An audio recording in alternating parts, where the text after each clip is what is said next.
আমাদের দেশের রাষ্ট্রের সম্পদ সৃষ্টি করে,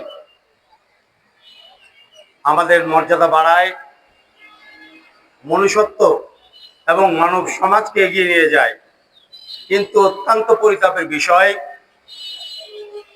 ইনফরমাল সেক্টরগুলোর শ্রমিকেরা আমাদের দেশের সবচাইতে নিপীড়িত, নিষ্পেষিত। আইএলও কনভেনশন অনুযায়ী শ্রমিকদের যে অধিকার যেভাবে পাওয়ার কথা ছিল, কোনো সরকারই আমাদের শ্রমিকের, শ্রমজীবী মানুষের অধিকার প্রতিষ্ঠার জন্য এক কদম এগিয়ে আসেনি।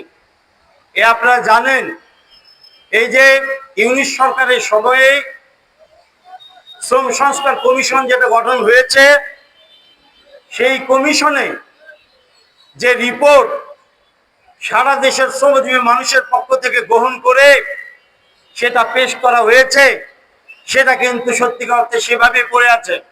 আমাদের দেশের শ্রমিকেরা কাজ করতে এসে জীবন হারায়, আগুনে পুড়ে, ভবন ধসে আমাদের দেশের শ্রমিকেরা মৃত্যু মুখে পতিত হয়। মৃত্যুর পরে তাদের যে অধিকার, সেই যে ক্ষতিপূরণ, সেইটা নিয়েও তারা তালবাহানার শিকার হয়। সমাজতান্ত্রিক শ্রমিক ফ্রন্টের পক্ষ থেকে শ্রমিকদের কর্মজীবনের যে পরিবেশ, কর্মজীবনের কর্ম পরিবেশ, নিরাপত্তা এবং তার যে মর্যাদা, সেই প্রতিষ্ঠার আন্দোলনে সমাজতান্ত্রিক শ্রমিক ফ্রন্ট জন্মলগ্ন থেকেই আন্দোলন সংগ্রাম করে আসছে।